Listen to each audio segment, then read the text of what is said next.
السلام علیکم ویورز، ہمارے چینل پر خوش آمدید۔ وہ پہلی لڑکی تھی جو اپنے بھائی کو بچانے کے لیے خود کو ونی کر رہی تھی۔ جرگے میں سب اس 16 سالہ لڑکی ملیحہ کو بے یقینی سے دیکھ رہے تھے، جبکہ آرز خانزادہ جبڑے بھینچ گیا تھا۔ وہ مردوں کی لڑائی میں عورتوں کو لانے کا قائل نہیں تھا۔ وہ خون کے بدلے خون چاہتا تھا، لیکن پھر اس کا نکاح ملیحہ سے کر دیا گیا۔ بہت شوق ہے نا تمہیں ونی ہونے کا؟ تمہارے بھائی کو تو میں ضرور ختم کروں گا، پر میرے مقابل کھڑے ہونے کی سزا تمہیں آج ہی دوں گا۔ تمہیں ونی ہونے کا مطلب بتاؤں گا، غصے سے کہتا وہ ملیحہ کو گھسیٹتے ہوئے کمرے میں لے گیا۔ پھر آریز اس وقت آرام دہ کرسی پر بیٹھا سگریٹ پھونک رہا تھا۔ اس کی آنکھیں مسلسل ملیحہ کے وجود کا طواف کر رہی تھیں۔ اس نے انگلی اٹھا کر اسے اپنے قریب آنے کا اشارہ کیا۔ وہ لڑکھڑاتی ہوئی اس کے قریب جا کر کھڑی ہو گئی تھی، لیکن زیادہ دیر تک خود پر قابو نہیں رکھ پائی۔ بیلنس نہ ہونے کی وجہ سے وہ زمین پر گر گئی۔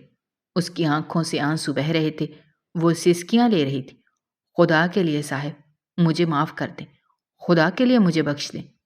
میں آپ سے معافی مانگتی ہوں، میں دوبارہ کبھی بھی بدتمیزی نہیں کروں گی۔ وہ اس کے سامنے ہاتھ جوڑے بیٹھی گڑ گڑا رہی تھی، جبکہ وہ ظالم انسان بہت ہی آرام سے اس کے چہرے کی طرف دیکھ رہا تھا۔ وہ اس قدر ظالم شخص تھا کہ اس کے دل میں کبھی بھی کسی کے لیے رحم پیدا نہیں ہوتا تھا۔ اس کے دل میں بھی ایک دماغ موجود تھا۔ اس کا کہنا یہ تھا کہ جب انسان اپنے دل سے کام لینا شروع کر دیتا ہے تو یہ اس کی تباہی کی طرف پہلا قدم ہوتا ہے۔ دل انسان کو ہمیشہ ہی ذلیل کرتا ہے، لیکن جو انسان دماغ سے کام لیتا ہے وہ کامیاب رہتا ہے۔ یہی تو وجہ تھی کہ وہ ہمیشہ مفاد کے لیے سوچتا تھا۔ اسے کسی کے احساس و جذبات کی کوئی قدر نہیں تھی، نہ ہی وہ کسی کے ساتھ نرمی سے پیش آتا تھا۔ تمہیں کیا لگتا تھا ڈارلنگ کہ میں تمہارے حسن سے متاثر ہو جاؤں گا اور تم پر اپنا دل وار بیٹھوں گا؟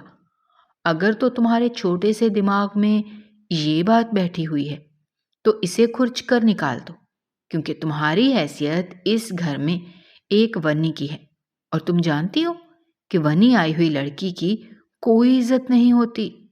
ارے تم لوگ تو نوکرانیوں سے بھی کم درجے کی مالک ہوتی ہو، اور جہاں تک تمہارا سوال ہے، تمہارا جرم تو بہت بڑا ہے۔ تم تو اپنی مرضی سے ونی ہو کر آئی ہو، ورنہ میں تو کبھی بھی تمہیں اس حویلی میں لانے کے حق میں نہیں تھا۔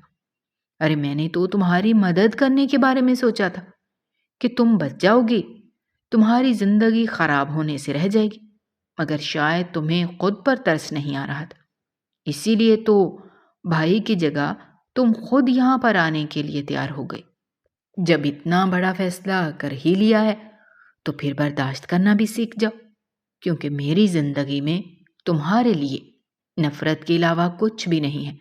تم مجھے جب بھی اپنے قریب آتا ہوا پاؤ گی تو یا تو میں نشے میں ہوں گا یا پھر مجھے کسی عورت کی طلب ہوگی۔ چونکہ اب تم میرے نکاح میں بھی ہو اور مجھے بھی ایک عورت کی ضرورت ہوتی ہے، اس لیے میری مجبوری بن جاتی ہے کہ تمہیں ہاتھ لگا دو، ورنہ مجھے تمہاری ذات سے کوئی دلچسپی نہیں ہے۔ وہ اس وقت ایک عورت ذات کے سامنے بیٹھا اسے بے مول کر رہا تھا۔ وہ اسے اس چیز کا احساس دلا رہا تھا کہ وہ بے وقت ہے، اس بات سے مکمل طور پر انجان کہ اس کے یہ الفاظ کیسے خنجر کی طرح ملیحہ کے دل پر لگ رہے تھے۔ وہ تڑپ اٹھی اور بے چینی سے یہ اس کے چہرے کی طرف دیکھتے ہوئے بولی، آپ اس قدر ظالم کیسے ہو سکتے ہیں؟ میں بہت ہی ظالم شخص ہوں۔ تم نے شاید ابھی میرے ظلم کی داستان نہیں سنی، بہت جلد میرے بارے میں جان جاؤ گی۔ فی الحال یہاں سے اٹھو اور میری نظروں کے سامنے سے دفع ہو جاؤ۔ پوری رات تم میرے کمرے میں نہیں آؤ گے۔ اگر میں نے تمہیں اپنے کمرے میں موجود پایا تو اسی وقت تمہیں طلاق دے دوں گا، اور پھر اسی طرح سے ہی ساری زندگی اپنے پاس رکھوں گا، کیونکہ ویسے بھی اب تم میری دسترس میں ہو۔ تمہارے گھر والے تو اب تمہیں مجھ سے چھین نہیں سکتے۔ میں تم سے جیسا چاہے ویسا سلوک کر سکتا ہوں۔ یہ کہہ کر وہ خباثت سے ہنسنے لگا۔ وہ اس وقت پڑھا لکھا آریز نہیں بلکہ ایک ظالم اور جاہل سردار معلوم ہو رہا تھا۔ وہ لڑکھڑاتی ہوئی اٹھی اور باہر چلی گئی۔ کمرے سے تیزی سے نکلنے کی وجہ سے وہ زور سے فاروق کے ساتھ جا کر ٹکرائی تھی۔ فاروق نے جب اپنی محبوبہ کی یہ حالت دیکھی تو اسے لگا کسی نے اس کے سینے پر خنجر چلا دیا ہو۔ یہ تم نے اپنا کیا حال بنایا ہوا ہے؟ کیا بھائی نے پھر سے تمہیں مارا ہے؟ میں ابھی ان سے پوچھتا ہوں۔ اس سے پہلے کہ وہ کمرے میں جاتا، ملیحہ نے اس کا بازو پکڑ لیا، اس کے سامنے ہاتھ جوڑتے ہوئے کہنے لگی، خدا کے لیے میرے لیے مزید مشکلات پیدا نہ کرو، میں پہلے ہی بہت تکلیف میں ہوں، میں تمہیں اس تکلیف میں نہیں دیکھ سکتا، میں کیسے برداشت کر سکتا ہوں یہ سب میرا اپنا کیا ہوا ہے، میں نے خود اس مصیبت میں خود کو پھنسایا ہے، میرے ساتھ جو کچھ بھی ہوگا اسے مجھے قبول کرنا ہی ہوگا، اور بہتر ہے کہ تم بھی قبول کرو، میں تم سے محبت کرتا ہوں۔ اس سے پہلے کہ وہ مزید کچھ کہتا، ملیحہ نے اس کے منہ پر ہاتھ رکھ دیا۔ کہیں تم پاگل تو نہیں ہو گئے؟ مر کے بھی یہ بات دوبارہ نہ کرنا، اگر حویلی والوں نے سن لیا تو وہ ہم دونوں کے ٹکڑے ٹکڑے کر دیں گے۔ اگر تمہیں اپنے آپ پر ترس نہیں آتا تو مجھ پر ہی ترس کھا لو۔ ملیحہ یہ کہہ کر پھوٹ پھوٹ کر رونے لگی، اور خدا کے لیے یہاں سے چلے جاؤ، اس طرح سے مجھے روک کر مجھ سے گفتگو نہ کیا کرو، مجھے حویلی کے کسی بھی شخص سے بات کرنے کی اجازت نہیں ہے، آریز نے مجھے سختی سے منع کیا ہوا ہے، اگر اس نے مجھے دیکھ لیا تو وہ پھر سے مجھے مارے گا، اور میں روز روز اس طرح کی مار برداشت نہیں کر سکتی۔ یہ کہہ کر وہ آنسو بہاتی ہوئی وہاں سے باہر جا چکی تھی۔ وہ سوات کے ایک چھوٹے سے علاقے میں موجود تھی۔ اگست کا مہینہ چل رہا تھا۔ دن کے وقت موسم بہت خوشگوار ہوتا تھا، لیکن رات کے وقت شدید سردی ہو جاتی تھی۔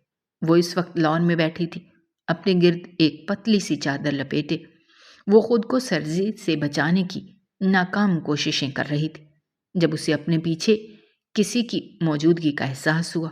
اس نے پلٹ کر دیکھا تو وہاں پر فاروق کھڑا تھا، جس نے چائے کے 2 کپ پکڑ رکھے تھے۔ اس نے ایک کپ ملیحہ کے حوالے کیا۔ پوری حویلی اس وقت گہری خاموشی میں ڈوبی ہوئی تھی۔ چونکہ گاؤں کا ماحول تھا، اس لیے سب لوگ رات کو جلد ہی سو جاتے تھے۔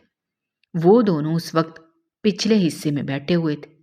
تم نے اپنے مستقبل کے بارے میں کیا سوچا ہے؟ اس نے سوال کیا تو ملیحہ کے لبوں پر پھیکی سی مسکراہٹ پھیل گئی۔ اب میرا مستقبل میرے ہاتھ میں نہیں رہا فاروق۔ آریز کا کہنا ہے کہ وہ بہت جلد تمہارے بھائی کو تلاش کر لے گا۔ اگر اس نے تمہارے بھائی سے بدلہ لے لیا تو ظاہر سی بات ہے وہ تمہیں چھوڑ دے گا۔ وہ مجھے کبھی بھی نہیں چھوڑے گا۔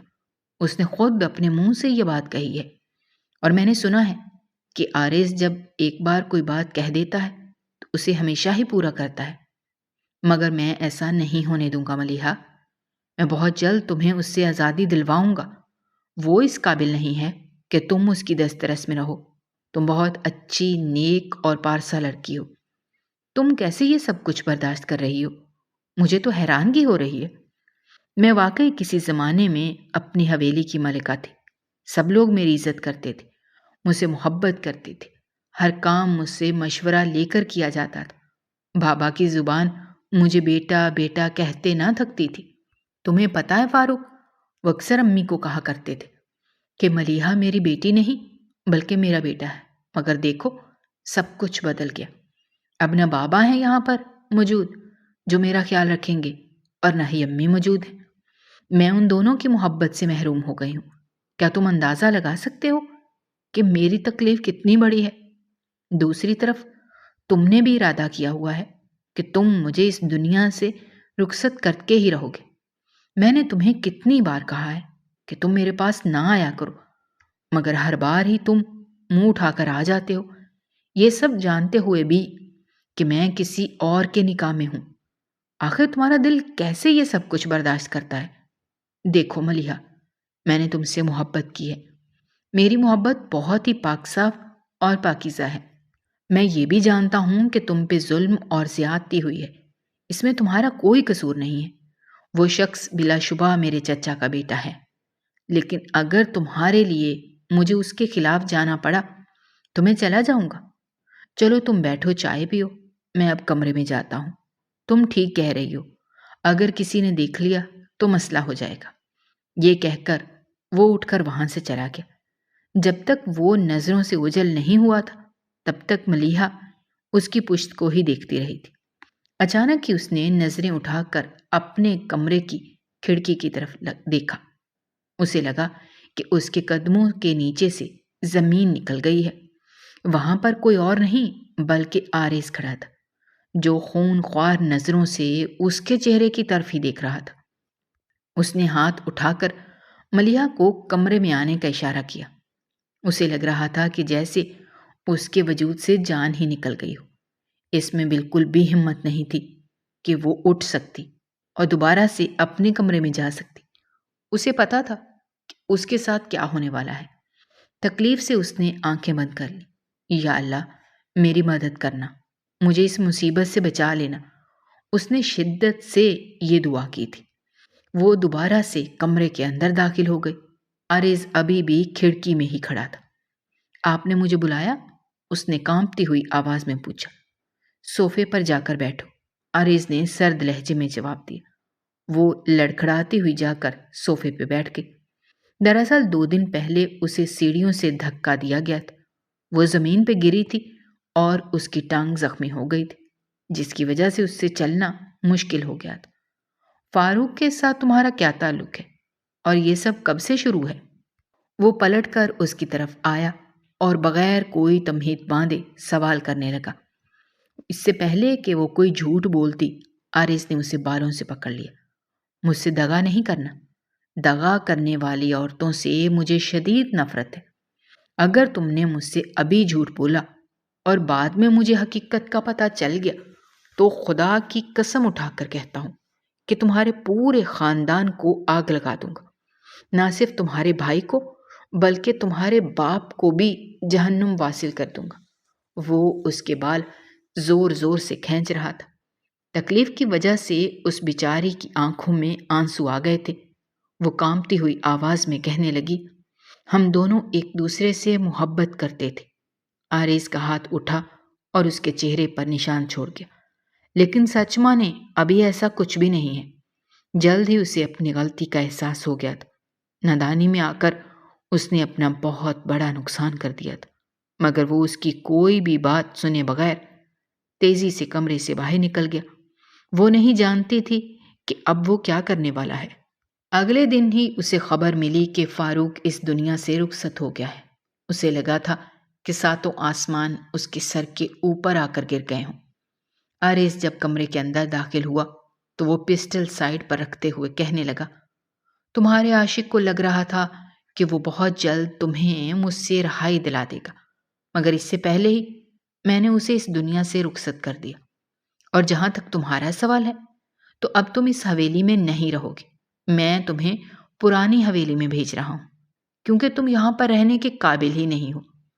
وہ چیخنے لگی، چلانے لگی، آپ ایسا کیسے کر سکتے ہیں؟ آپ کیسے اس قدر ظالم ہو سکتے ہیں؟ اس سب میں اس کا تو کوئی قصور نہیں تھا۔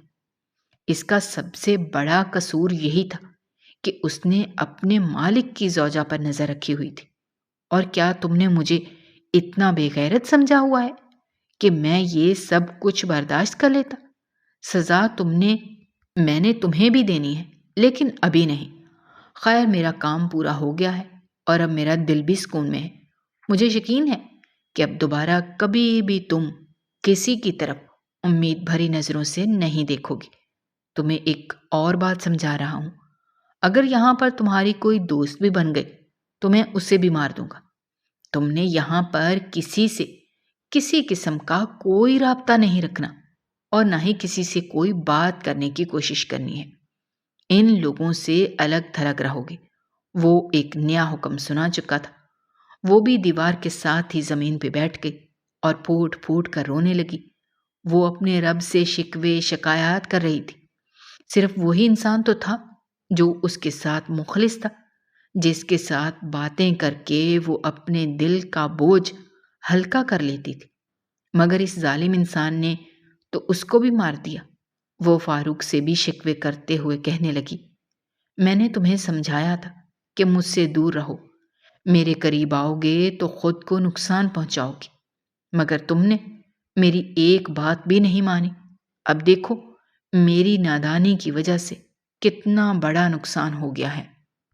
اس دن کے بعد وہ بہت زیادہ سہم گئی تھی اور الگ تھلگ ہی رہنے لگی تھی۔ اگر حویلی میں موجود کوئی لڑکی اس سے بات کرنے کی بھی کوشش کرتی تھی تو وہ اس سے دور بھاگ جاتی تھی۔ کچھ ہی عرصے کے بعد حویلی میں ایک بہت بڑا فنکشن ہوگا۔ دراصل اریز کے چچا کے بیٹے کی شادی تھی اور یہ خاندان میں اتنے عرصے بعد کوئی شادی ہو رہی تھی۔ ویسے تو اریز حویلی کا سب سے بڑا بیٹا تھا، مگر اس کا نکاح 1 سال کے بعد طے پایا تھا۔ اس کا رشتہ اس کی خالہ کی بیٹی کے ساتھ ہوا تھا اور وہ اسے بہت محبت بھی کرتا تھا۔ اکثر ہی وہ اس بات کا اعتراف ملیحہ کے سامنے کرتا تھا تو اسے تکلیف پہنچتی تھی، مگر وہ اسے منع نہیں کر سکتی تھی اور نہ ہی روک سکتی تھی، کیونکہ وہ اس کے ماتحت تھی۔ سب لوگ تیاریاں کر رہے تھے لیکن وہ گھر کے کاموں میں مصروف تھی۔ مہندی کا دن بھی آ پہنچا، ہر طرف شادیانے بج رہے تھے اور وہ کمرے میں کھڑی لڑکیوں کو کھانا بنانے کی تلقین کر رہی تھی۔ جب اچانک ہی آریز کی نظر اس پر پڑی، اسے دیکھ کر وہ تھوڑا سا بیزار ہوا، انگلی کے اشارے سے اسے اپنے پاس بلایا۔ یہ تم کس حالت میں گھوم رہی ہو؟ باہر سب لوگ انجوائے کر رہے ہیں، جاؤ تم بھی تیار ہو اور ان سب لوگوں میں شامل ہو جاؤ۔ اس سے پہلے کہ وہ باہر نکلتا وہ کانپتی ہوئی آواز میں بولی، میرے پاس پہننے کے لیے کپڑے موجود نہیں ہیں، تو پھر منہ اٹھا کر اپنے کمرے میں چلی جاؤ اور دروازہ اندر سے لاک کر لو، مجھے تم باہر گھومتی ہوئی نظر نہ آؤ۔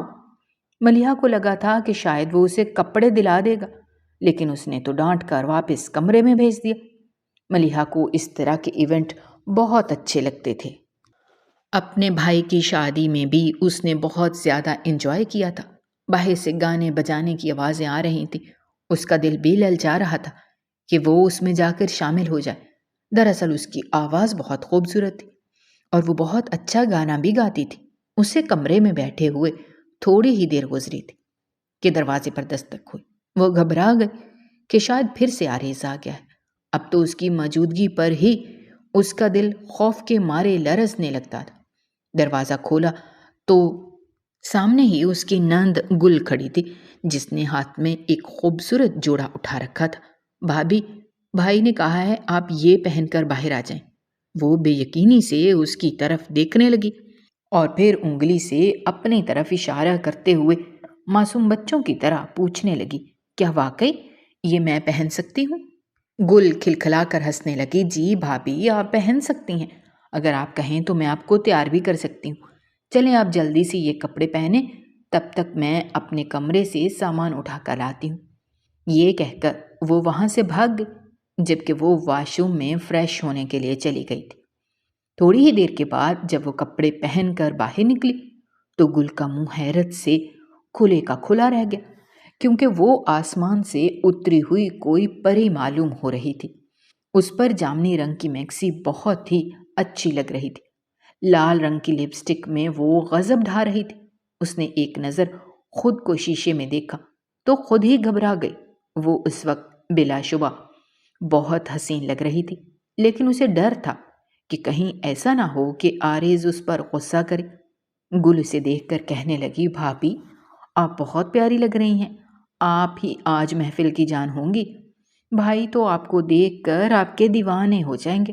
وہ شاید ان دونوں کے درمیان ہونے والی رنجشوں سے واقف نہیں تھی، بلکہ حویلی کی بہت ساری لڑکیاں اس سے ناواقف تھیں، کیونکہ ان لوگوں کا کمرہ دوسرے پورشن پر تھا جہاں پر صرف تائی جان اپنے بیٹے کے ساتھ رہتی تھیں۔ ان کا بیٹا بھی اکثر ملک سے باہر ہی ہوتا تھا۔ جب وہ باہر نکلی تو سب لوگوں کی نظریں اس کی طرف تھیں۔ کچھ لوگوں کی نظروں میں ستائش تھی، کچھ لوگوں کی نظروں میں حیرانگی اور کچھ حسد بھری نظروں سے اس کی طرف دیکھ رہے تھے۔ اور اس کی منگیتر ریشم بھی وہیں پر موجود تھی۔ جب اس نے دیکھا کہ وہ لڑکی حد سے زیادہ معصوم ہے تو اس کا دل تکلیف کے مارے جلنے لگا۔ اس کی آنکھوں میں آنسو آ گئے۔ ایک لمحے کی دیری کیے بغیر وہ اپنے منگیتر کے پاس پہنچی اور اس سے دو ٹوک انداز میں بات کرتے ہوئے کہنے لگی، ذرا سائڈ پر ہو، میں نے تم سے کچھ باتیں کرنی ہیں۔ کیا ہو گیا ہے تمہیں؟ اتنے غصے میں کیوں نظر آ رہی ہو؟ آریز نے پیار سے اس کی ناک کو پکڑنے کی کوشش کی، مگر وہ تیزی سے پیچھے کی طرف ہو گئی۔ تم نے تو کہا تھا کہ وہ لڑکی ذرا بھی پیاری نہیں ہے اور تمہیں اس کی ذات سے کوئی دلچسپی نہیں ہے۔ تم نے تو یہ بھی کہا تھا کہ تم اس پر بہت ظلم کر رہے ہو اور وہ تمہاری دسترس میں خوش نہیں ہے۔ ارے کیا ہو گیا ہے؟ تم کس بارے میں باتیں کر رہی ہو؟ مجھے تمہاری کوئی بھی بات سمجھ میں نہیں آ رہی۔ تھوڑا آہستہ بولو، وہ جھنجھلاتے ہوئے کہنے لگا۔ اسے چیختی ہوئی عورت ہمیشہ زہر لگتی تھی، مگر چونکا سامنے اس کی منگیتر، اس کی محبت کھڑی تھی، اسی وجہ سے اس کی مجبوری تھی۔ میں تم سے اس لڑکی کے بارے میں پوچھ رہی ہوں جو کچھ عرصہ پہلے ونی ہو کر یہاں پر آئی ہے۔ وہ دیکھو کتنی خوبصورت لگ رہی ہے۔ سب لوگ اسے ستائشی نظروں سے دیکھ رہے ہیں اور عورتیں باتیں کر رہی ہیں کہ وہ تمہارے ساتھ بہت خوش ہے۔ تم کیا اپنے بھائی کا انتقام بھول گئے ہو جو تم نے اسے اتنے اچھے انداز میں رکھا ہوا ہے؟ آریز نے بے ساختہ نظر اٹھا کر دیکھا تو خود ہی نظریں پلٹنا بھول گیا۔ بلا شبہ وہ آسمان سے اتری ہوئی کوئی پری لگ رہی تھی۔ اس نے گل کو یہ ضرور کہا تھا کہ وہ اسے جا کر اپنا کوئی جوڑا دے دے۔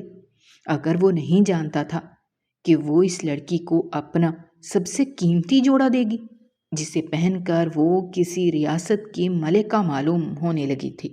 یار کیا ہو گیا ہے؟ میں اس بارے میں کچھ نہیں جانتا۔ شاید گل نے ہی اسے کپڑے دیے ہیں۔ اس سے پہلے کہ وہ مزید کچھ کہتا، اس کی بہن چہکتی ہوئی اس کے پاس آئی اور کہنے لگی، بھائی آپ کے کہنے کے مطابق میں نے بھابھی کو تیار کر دیا ہے۔ دیکھیں تو وہ کتنی پیاری لگ رہی ہیں۔ ریشم اب کی بار سوالیہ نظروں سے اس کے چہرے کی طرف دیکھنے لگی، جیسے کہنا چاہ رہی ہو کہ تمہارا یہ جھوٹ تو پکڑا گیا ہے، اب اسے چھپانے کے لیے کون سا نیا جھوٹ بولو گے؟ گل بیٹے آپ یہاں سے جاؤ، میں تھوڑی دیر بعد آپ سے آ کر بات کرتا ہوں۔ اس نے اپنی بہن کو وہاں سے بھیجنا چاہا تو وہ آریز کا بازو پکڑتے ہوئے کہنے لگی، بھائی آپ ایک بار بھابھی کے پاس چل کر تو دیکھیں، وہ کتنی پیاری لگ رہی ہیں۔ یقیناً اس نے ریشم کو ابھی تک نہیں دیکھا تھا یا پھر دیکھتے ہوئے بھی انجان بن رہی تھی۔ آریز یہ بات سمجھ نہیں پا رہا تھا۔ اسے صرف ایک ہی بات سمجھ آئی تھی کہ اس کی بہن اس کی اور ریشم کی لڑائی ضرور کروا دے گی۔ چھوٹی بہن کو وہ انکار نہیں کر سکتا تھا۔ نہ چاہتے ہوئے بھی اس کے ساتھ چل کر اس لڑکی کے سامنے جا کر کھڑا ہو گیا جو چاند کا ٹکڑا معلوم ہو رہی تھی۔ دیکھیں بھائی، میں نے ان کا کتنا اچھا میک اپ کیا ہے، گل پھر سے پرجوش انداز میں کہنے لگی۔ واقعی میک اپ تو تم نے بہت اچھا کیا ہے، لیکن انسان کے چہرے پر پھٹکار پڑی ہو تو اس میک اپ کا بھی کوئی اثر نہیں ہوتا، اس نے نفرت آمیز لہجے میں کہا۔ بھائی آپ یہ کیا کہہ رہے ہیں؟ گل تڑپ ہی اٹھی تھی۔ بھابھی اتنی پیاری تو لگ رہی ہیں، تمہیں یہ اچھی لگ سکتی ہے، لیکن مجھے یہ بالکل بھی پیاری نہیں لگتی، کیونکہ مجھے اس سے نفرت ہے۔ یہ میرے بھائی کے قاتل کی بہن ہے۔ تم بھی یہ بات اپنے ذہن میں رکھو۔ گل مکمل طور پر خاموش ہو گئی۔ تھوڑی ہی دیر کے بعد وہ وہاں سے چلی گئی تھی۔ اس کے جانے کے بعد وہ ملیحہ کے پاس گیا، اس کی آنکھوں میں دیکھتے ہوئے کہنے لگا، تم سے تو میں رات کے وقت آ کر سوال جواب کرتا ہوں، فی الحال میری نظروں سے اوجھل ہو جاؤ۔ اب تم مجھے یہاں نظر نہ آنا، ورنہ مجھ سے برا کوئی بھی نہیں ہوگا۔ یہ کہہ کر وہ وہاں سے چلا گیا، جبکہ ملیحہ گندے گندے منہ بنانے لگی۔ اپنے کمرے میں بیٹھو تب بھی انہیں مسئلہ ہوتا ہے، کمرے سے باہر نکلوں تب بھی انہیں مسئلہ ہوتا ہے، اگر اکیلی بیٹھتی ہوں تب بھی انہیں پریشانی ہوتی، کسی سے بات کرتی ہوں تب بھی انہیں اچھا نہیں لگتا۔ وہ بہت زیادہ چڑ چکی تھی اور منہ ہی منہ میں بڑبڑا رہی تھی۔ وہاں پر کھڑے تھوڑی ہی دیر گزری تھی جب اسے اپنے نام کی پکار سنائی دی۔ پلٹ کر دیکھا تو سکینہ خالہ کھڑی تھی، جن کے لبوں پر ایک پرسراہٹ سی مسکراہٹ پھیلی ہوئی تھی۔ انہوں نے ہاتھ کے اشارے سے اپنے پاس بلایا۔ سکینہ خالہ کسی زمانے میں اس کی ماں کی دوست رہ چکی تھی، مگر پھر دونوں خاندانوں کے درمیان اختلاف ہوئے جس کی وجہ سے وہ الگ ہو گئے۔ اب دونوں گھروں میں پہلے کی طرح آنا جانا تو نہیں تھا، لیکن بات چیت ہوتی رہتی تھی۔ کیسی ہو میری پیاری بیٹی، یہاں پر کیسا وقت گزر رہا ہے؟ انہوں نے بظاہر نارمل انداز میں پوچھا، لیکن ان کے لہجے میں چھپے ہوئے طنز سے وہ واقف تھی۔ میں بالکل ٹھیک ہوں، الحمدللہ، اللہ تعالیٰ کا مجھ پر کرم ہے، مگر جو کچھ میں نے تمہارے بارے میں سنا ہے اس کے بعد تو مجھے نہیں لگ رہا کہ تم ٹھیک ہوگی۔ تم آخر کب تک اس ظالم انسان کا ظلم و ستم برداشت کرتی رہو گی؟ دیکھو وہ اپنے منگیتر کے ساتھ کتنا خوش نظر آ رہا ہے، بہت جلد وہ تمہارے بھائی کو قتل کر دے گا، تمہیں بھی حویلی سے بے دخل کر دے گا اور اپنا ایک گھر بسا لے گا۔ تو آپ یہ بتائیں مجھے میں کیا کر سکتی ہوں؟ میں خود مجبور ہوں، اپنے بھائی کو بچانے کے لیے میں نے یہ سب کیا تھا۔ مجھے بالکل بھی اندازہ نہیں تھا کہ میری قربانی سے بھی میرا بھائی نہیں بچے گا، بلکہ الٹا ہم دونوں بہن بھائی کی زندگی برباد ہو جائے گی۔ تکلیف کی وجہ سے اس کی آنکھوں میں آنسو آ گئے تھے۔ وہ اپنے بھائی سکندر سے بہت محبت کرتی تھی، اس کے لیے تو وہ اپنی جان دینے کے لیے بھی تیار تھی۔ تو اس انسان کا ہی قصہ ختم کر دو، سب کچھ ٹھیک ہو جائے گا۔ کیا مطلب آپ کی اس بات کا؟ اس نے بے یقینی سے پوچھا۔ مطلب صاف ہے کہ تم اس انسان کو جان سے مار دو یا پھر اس انسان کو کمزور کر دو۔ آپ پاگل ہو گئی ہیں؟ اگر میں نے اسے کوئی بھی نقصان پہنچایا تو سب لوگوں کا شک مجھ پر آئے گا اور دشمنی کم ہونے کے بجائے مزید بڑھ جائے گی۔ میں تمہیں یہ نہیں کہہ رہی کہ تم اسے زہر دے دو یا پھر اس کا گلا گھونٹ کر اسے قتل کر دو۔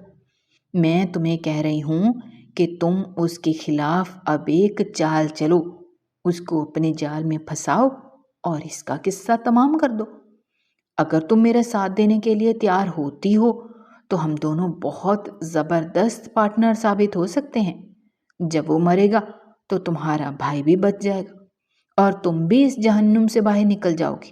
سوچو، اس نے تمہیں کتنی تکلیفیں دی ہیں، اس نے تمہیں کتنا ذلیل کیا ہے، اس نے تمہیں تمہاری اپنی ہی نظروں میں گرا دیا ہے۔ اس کے باوجود وہ خوش ہے، وہ مطمئن ہے، وہ اپنی زندگی میں۔ مگر ایک نظر خود پر ڈالو، تمہارے پاس تو کچھ بھی نہیں بچا۔ جن گھر والوں کے لیے تم نے اتنا بڑا قدم اٹھایا ہے، تمہیں تو ان کے بارے میں بھی گارنٹی نہیں ہے کہ وہ محفوظ بھی ہیں یا نہیں۔ تمہارا یہ شوہر کسی بھی وقت تمہارے خاندان پر حملہ کر کے انہیں جان سے مار سکتا ہے۔ میں آپ پر یقین نہیں کر سکتی، کیا پتہ آپ مجھے بعد میں دھوکہ دے دیں، اس نے منہ بناتے ہوئے کہا۔ تو سکینہ بیگم نے اسے کہا، میرے الفاظ تم ابھی اور اسی وقت ریکارڈ کر سکتی ہو، میں بعد میں نہیں مکروں گی۔ میں اللہ کی قسم اٹھا کر کہتی ہوں کہ میں تمہارا ساتھ دوں گی۔ اور آپ یہ سب کچھ کیوں کریں گی؟ پہلے مجھے اس بارے میں بتائیں۔ وہ اب ان کی طرف متوجہ ہو گئی تھی۔ اتنے عرصے سے اس نے اپنے دماغ کو استعمال نہیں کیا تھا، مگر آج چالاک ملیحہ پھر سے واپس آ چکی تھی، کیونکہ اس ذلیل انسان نے میرے بیٹے کو جان سے مارا ہے۔ تب اسے پتا چلا کہ فاروق کسی اور کا نہیں بلکہ سکینہ خالہ کا بیٹا تھا۔ دراصل انہوں نے یہ بات چھپا رکھی تھی کہ وہ فاروق کی ستیلی ماں ہے۔ عریض کے چچا نے کسی زمانے میں چھپ کر سکینہ بیگم سے نکاح کیا تھا، مگر پھر خاندان والوں کے ڈر سے انہوں نے اس عورت کو چھوڑ دیا تھا، مگر ان کی کوکھ سے پیدا ہونے والا بچہ وہ اپنے ساتھ لے کر آ گئے تھے، جو کہ فاروق تھا۔ میں نے اس کے چچا سے بھی انتقام لینا ہے، میں بس اسی لیے تمہارا ساتھ دے رہی ہوں۔ مجھے پتا ہے کہ تم ہی وہ لڑکی ہو جو میری مدد کر سکتی ہو، اور تمہاری مدد سے ہی میں کامیاب ہو پاؤں گی۔ نہ صرف میرا بدلہ پورا ہو جائے گا بلکہ اس کے ساتھ ساتھ تم بھی اپنے گھر والوں کے پاس لوٹ جاؤ گے۔ اپنی سوچوں کو تھوڑی سی وسعت دو۔ مجھے پتا ہے کہ تم ہر وقت اسی چیز کی ٹینشن لیتی رہتی ہو۔ تمہارا شوہر تم سے پیار سے بات نہیں کرتا، وہ تمہاری طرف پیار بھری نظروں سے نہیں دیکھتا، وہ تمہیں اگنور کرتا ہے۔ اس کے علاوہ بھی زندگی میں اور بہت سے مسئلے موجود ہیں۔ تم کیسے اسے اتنی آسانی سے خود کو استعمال کرنے کی اجازت دے رہی ہو؟ بس کرو، ان غلامی کی زنجیروں کو توڑ دو اور میرا ساتھ دو۔ ان کی باتیں سن کر وہ گہری سوچ میں ڈوب گئی تھی۔ ٹھیک ہے، میں آپ کا ساتھ دینے کے لیے تیار ہوں۔ آپ سچ کہہ رہی ہیں، اس انسان کے ساتھ رہتے ہوئے مجھے کوئی بھی فائدہ نہیں ہے، صرف اور صرف میری ذہنی صحت کو ہی نقصان پہنچے گا۔ آپ مجھے بتائیں کہ مجھے کیا کرنا ہوگا۔ میں کچھ بھی کر گزرنے کے لیے تیار ہوں۔ تمہیں اپنے شوہر پر نظر رکھنی ہوگی، اس کی سرگرمیوں کے بارے میں مجھے بتانا ہوگا، تمہیں اس کے رازوں کے بارے میں جاننا ہوگا، تمہیں اس کے قریب ہونا ہوگا۔ مگر میں ایسا کیسے کروں گی؟ تھوڑی دیر پہلے تو میں نے آپ کو بتایا تھا کہ وہ مجھے دھتکارتا ہے۔ وہ یہ سب کچھ اس لیے کرتا ہے کیونکہ تم اسے موقع دیتی ہو۔ تم ویسی ہی بن جاؤ جیسی وہ پسند کرتا ہے۔ تم اس کی غلامی کرنا شروع کر دو، دیکھنا وہ کیسے تم پر مہربان ہونا شروع کر دے گا۔ وہ تمہارے ساتھ خود بخود اچھا ہو جائے گا۔ ایک مرد کو ہمیشہ وہی عورت پسند آتی ہے جو اس کا حکم بغیر کسی احتجاج کے مانتی ہے۔ جو عورتیں اپنے مردوں کے سامنے بڑا بدلنے کی کوشش کرتی ہیں وہ کبھی بھی مردوں کی پسندیدہ نہیں ہو سکتی۔ انہوں نے دوپٹے کی اوٹ سے ایک چھوٹا سا بٹنوں والا موبائل نکالا اور اس کے حوالے کرتے ہوئے کہنے لگی، بہت جلد میں تم سے اس پر رابطہ کروں گی، اسے بند ہی رکھنا۔ تم نے یہ موبائل صرف شام کے 5 بجے ہی آن کرنا ہے۔ میں تمہیں اسی وقت ہی کال کر کے ساری معلومات دے دیا کروں گی۔ جس دن تم مجھے کال نہیں کرو گی اس دن مجھے اندازہ ہو جائے گا کہ تم مصروف ہو، تو پھر اس دن ہم رات کے وقت اس بارے میں بات کیا کریں گے۔ رات کو 10 بجے میں تم سے رابطہ کر لیا کروں گی۔ اسے نصیحتیں کر کے وہ وہاں سے جا چکی تھیں۔ ان کے جانے کے بعد اس کے لبوں پر ایک ہلکی سی مسکراہٹ پھیلی ہوئی تھی۔ غصے کی ایک نظر اس نے آریز پر ڈالی جو اس وقت اپنی منگیتر کے قریب کھڑا اس کی منتیں کر رہا تھا اور اس کو منانے کی کوشش کر رہا تھا۔ کاش آریز کہ تم مجھے قبول کر لیتے، کاش تم مجھے وہ تکلیف نہ دیتے، تو آج میں تمہارے ساتھ یہ زیادتی نہ کرتی۔ اس نے دل ہی دل میں سوچا اور خاموشی سے کمرے میں چلی گئی، کیونکہ یہ اس کے شوہر کی طرف سے حکم تھا اور سکینہ خالہ کے مطابق اس نے اپنے شوہر کی ساری باتیں مان رہی تھی۔ صرف یہی طریقہ تھا جس سے وہ سرخرو ہو سکتی تھی۔ رات کے وقت وہ لیٹی سونے کی کوشش کر رہی تھی، لیکن نیند اس کی آنکھوں سے دور تھی۔ وہ آنے والے وقت کے بارے میں سوچ رہی تھی جب اس کے کانوں میں آریز کی آواز پڑی۔ سازشی دماغ کو کبھی بھی سکون حاصل نہیں ہو سکتا۔ وہ جلدی سے اپنی جگہ پر اٹھ بیٹھی۔ کیا ہو گیا ہے تمہیں؟ تم کیوں ڈر گئی؟ میں تمہیں تو نہیں کہہ رہا۔ اس کے لہجے میں ایک عجیب سی چبھن تھی۔ سکینہ بیگم آج شام کے وقت تم سے کیا بات کر رہی تھی؟ وہ اپنے موضوع پر لوٹ کر آ گیا۔ آپ کب کی بات کر رہے ہیں؟ مجھے کچھ بھی پتہ نہیں ہے، وہ لڑکھڑاتے ہوئے لہجے میں بولی۔ مجھ سے جھوٹ مت بولو، تم جانتی ہو کہ میں تمہاری ایک ایک حرکت پر نظر رکھتا ہوں۔ آپ سے جھوٹ نہیں بول رہی اور نہ ہی مجھے آپ سے جھوٹ بولنے کی ضرورت ہے۔ میں آپ کی بیوی ہوں، ظاہر سی بات ہے آپ کے ساتھ وفادار ہوں گی۔ میرے ساتھ جو کچھ بھی ہوا ہے میں اسے بھول چکی ہوں اور سکون سے اپنی زندگی گزارنا چاہتی ہوں۔ اس سے پہلے کہ وہ مزید کچھ کہتی وہ کھلکھلا کر ہنسنے لگا۔ میری پیاری ملیحہ، میں تمہاری فطرت سے بہت اچھے طریقے سے واقف ہوں۔ تم ایسی عورتوں میں شمار ہوتی ہو جو اس وقت تک چین سے نہیں بیٹھتی جب تک اپنا بدلہ نہیں لے لیتی۔ میں کیسے یہ مان جاؤں کہ تم بغیر بدلہ لیے مجھے چھوڑ رہی ہو، تو بغیر بدلہ لیے مجھے معاف کر رہی ہو۔ خیر، معافی تو میں نے تم سے مانگی نہیں ہے، میں تمہیں خبردار کرنا اپنا فرض سمجھتا ہوں۔ سوچے سمجھے بغیر کوئی بھی ایسی حرکت نہ کرنا جس پر بعد میں تمہیں نقصان اٹھانا پڑے۔ میں تم سے عمر میں بڑا ہوں اور تجربہ بھی تم سے زیادہ ہے۔ میں اچھی طرح سے جانتا ہوں کہ کیا ٹھیک ہے اور کیا غلط، مگر تم کچھ بھی نہیں جانتی۔ انتقام میں کبھی بھی اتنی اندھی نہ ہو جانا کہ صحیح اور غلط کی تمیز ہی بھول جاؤ۔ آپ مجھے یہ ساری باتیں سمجھا رہے ہیں، کیا آپ نے خود کبھی اس پر غور کیا ہے؟ آپ بھی تو صحیح اور غلط کی تمیز بھول گئے ہیں۔ آپ کو تو ابھی نہیں اندازہ کہ آپ میرے ساتھ کتنی بڑی زیادتی کر رہے ہیں۔ نہ چاہتے ہوئے بھی وہ دوبارہ سے شکوے شکایات پر اتر آئی تھی۔ ابھی تھوڑی دیر پہلے تو تم نے کہا تھا کہ تم مجھے معاف کر رہی ہو، پھر یہ غصہ کیوں خود آیا مجھ پر؟ مجھے پتہ ہے تم میں دل سے معاف نہیں کر رہی اور نہ ہی تم کر سکتی ہو۔ خیر میرا مقصد تمہیں سمجھانا تھا اور خبردار کرنا تھا، میرا تو اس میں کچھ بھی نہیں جاتا۔ بہت جلد میں اپنی منگیتر سے نکاح کرنے والا ہوں اور اس کے ساتھ ایک پرسکون زندگی گزاروں گا۔ جس دن میرا نکاح ہوگا اس دن میں تمہیں طلاق دے کر اپنی زندگی سے بے دخل کر دوں گا۔ تم جہاں چاہے وہاں جا سکتی ہو اور جس سے چاہے رابطہ رکھ سکتی ہو، اس وقت میں تمہیں نہیں روکوں گا، لیکن جب تک تم میری دسترس میں ہو تب تک تمہیں میری بات ماننی ہی ہوگی۔ اگر تم نہیں مانو گی تو تمہیں سزائیں ملیں گی، اور تم جانتی ہو کہ میں سزائیں دینے کا کتنا شوقین ہوں۔ چلو اب تم بھی سو جاؤ، مجھے بہت نیند آ رہی ہے۔ یہ کہہ کر وہ کروٹ بدل کر لیٹ گیا۔ ملیحہ نے اپنا بستر زمین پر لگایا ہوا تھا، اس کی آنکھوں سے آنسو ٹپکنے لگے اور تکیے میں جذب ہونے لگے۔ عارض نے اسے سونے کی نصیحت کر دی تھی، لیکن وہ خود بھی جاگ رہا تھا۔ یا اللہ اس لڑکی کو عقل دیجیے گا، اس نے دل ہی دل میں دعا کی اور آنکھیں بند کر لیں۔ یا تو تم اس دنیا سے رخصت ہوگے یا پھر تم صرف میرے ہی بن کر رہو گے۔ ملیحہ دل ہی دل میں خود سے عہد کر کے سو گئی تھی۔ وہ اسے کسی عورت کا ہوتا ہوا نہیں دیکھ سکتی تھی، اور جہاں تک ریشم کا سوال تھا تو وہ اس عورت سے شدید نفرت کرتی تھی۔ اسے ریشم سے گھن محسوس ہوتی تھی۔ کل رات جب وہ اس پر ہنس ہنس کر باتیں کر رہا تھا تو اسے لگ رہا تھا کہ کوئی اس کے سینے پر خنجر چلا رہا ہو۔ اس کے ساتھ ہی وہ اپنے ماضی کے بارے میں سوچنے لگی۔ آج سے تقریباً 6 سال پہلے اس کی ملاقات فاروق سے ہوئی تھی۔ دراصل اس کی گاڑی راستے میں خراب ہو گئی تھی، فاروق نے ان کی مدد کی تھی۔ دوسری بار اس کی ملاقات فاروق سے ان کے ہی باغ میں ہوئی تھی۔ دراصل اسے کیریاں کھانے کا بہت شوق تھا، گرمیوں کا موسم تھا۔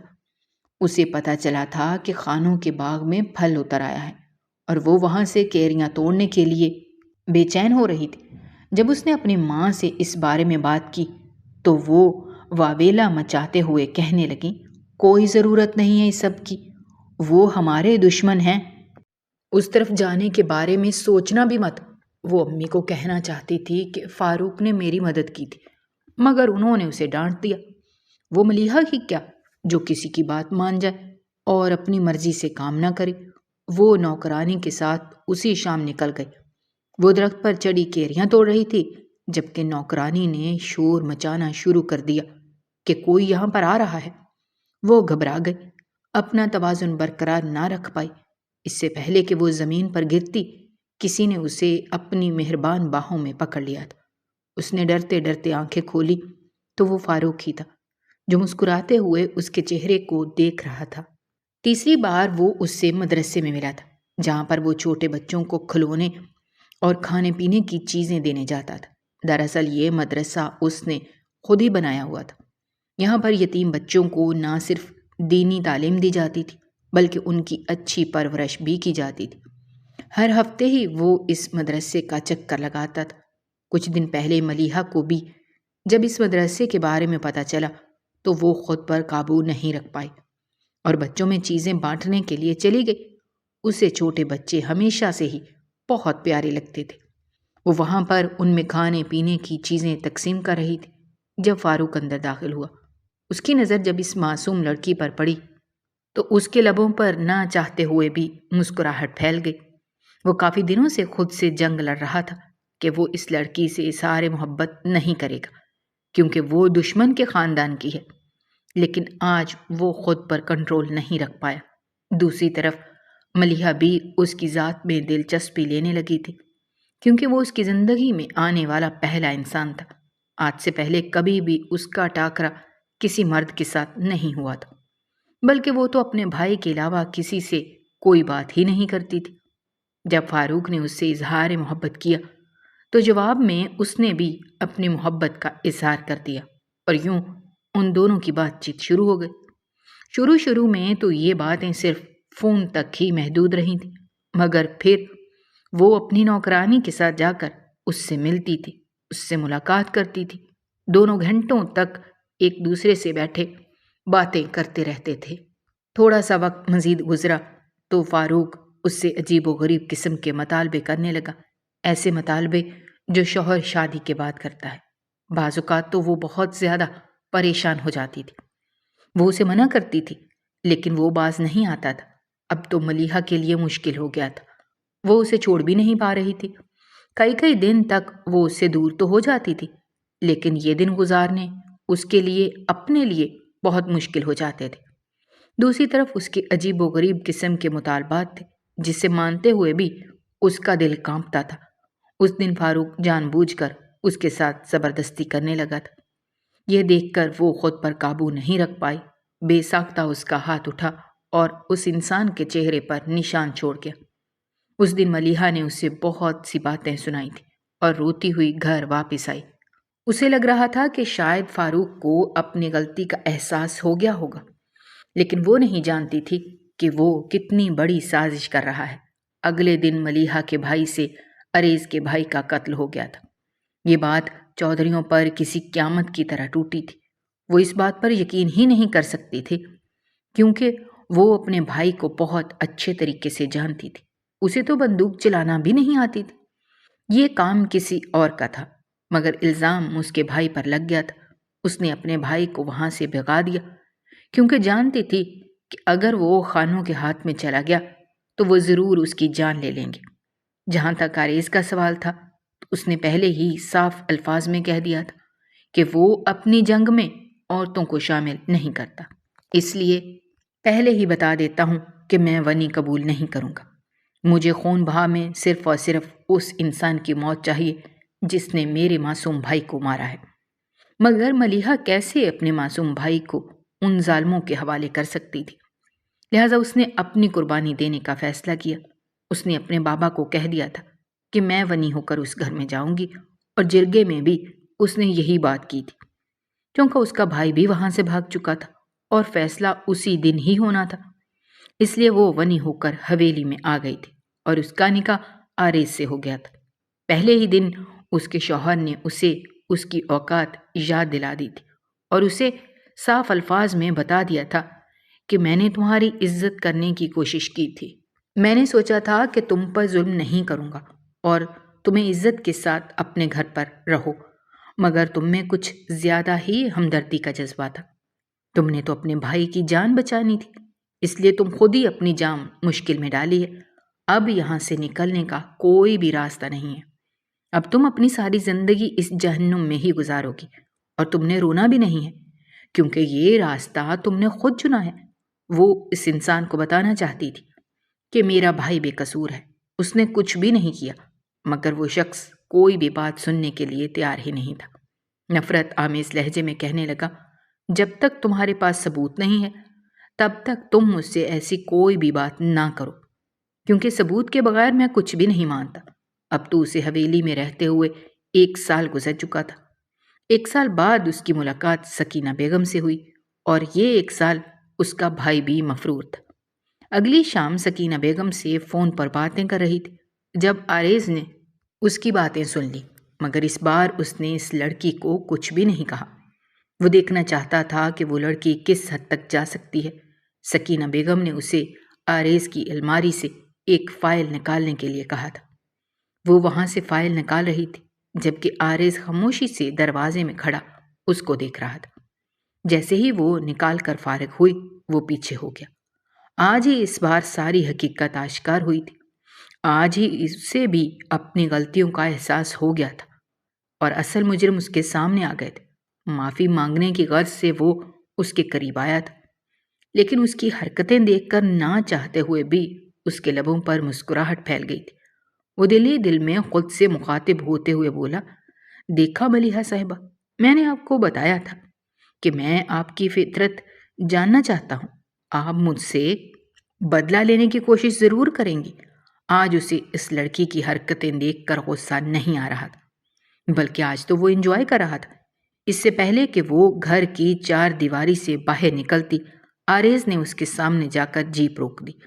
ابھی اور اسی وقت گاڑی میں آ کر بیٹھو، تمہیں ایک جگہ پر لے کر جانا ہے اور وہ فائل بھی پیچھے رکھ دو۔ اسے لگا تھا کہ اس کے قدموں کے نیچے سے زمین نکل گئی ہے۔ اس کے چہرے کے تاثرات بدل گئے تھے۔ ارے ڈرنے کی ضرورت نہیں ہے، میں تمہیں نقصان نہیں پہنچا رہا بلکہ تمہیں حقیقت دکھانے لے کر جا رہا ہوں، چلو میرے ساتھ۔ وہ اسے اپنے ڈیرے پر لے گیا۔ جہاں پر بنے ہوئے واحد کمرے میں داخل ہوا۔ سامنے کرسی پر بندھے ہوئے شخص کو دیکھ کر ملیحہ کو لگا کہ ساتوں آسمان اس کے سر کے اوپر آ کر گر گئے ہیں۔ وہ کوئی اور نہیں بلکہ فاروق تھا۔ تم نے تو کہا تھا یہ مر گیا ہے، اس نے کانپتی ہوئی آواز میں پوچھا۔ اتنی آسانی سے اسے کیسے مار سکتا تھا؟ اس نے میرے بھائی کی جان لی تھی۔ میں نے سوچا کہ اسے تڑپا تڑپا کر ماروں گا۔ یہ تم کیا کہہ رہے ہو؟ کیا فاروق نے تمہارے بھائی کو مارا ہے؟ وہ بے یقینی سے کہنے لگی۔ ہاں بالکل، اسی نے میرے بھائی کو قتل کیا ہے، اور اس نے الزام تمہارے بھائی پر لگا دیا۔ تم دونوں کے درمیان ماضی میں جو کچھ بھی ہوا میں وہ نہیں جانتا، لیکن اتنا پتا ہے کہ تم لوگوں کا کوئی جھگڑا ہوا تھا جس کا بدلہ لینے کے لیے اس نے تمہارے ساتھ یہ کھیل کھیلا تھا۔ ملیحہ سوچ بھی نہیں سکتی تھی کہ تھپڑ کا بدلہ وہ اس صورت میں لے گا۔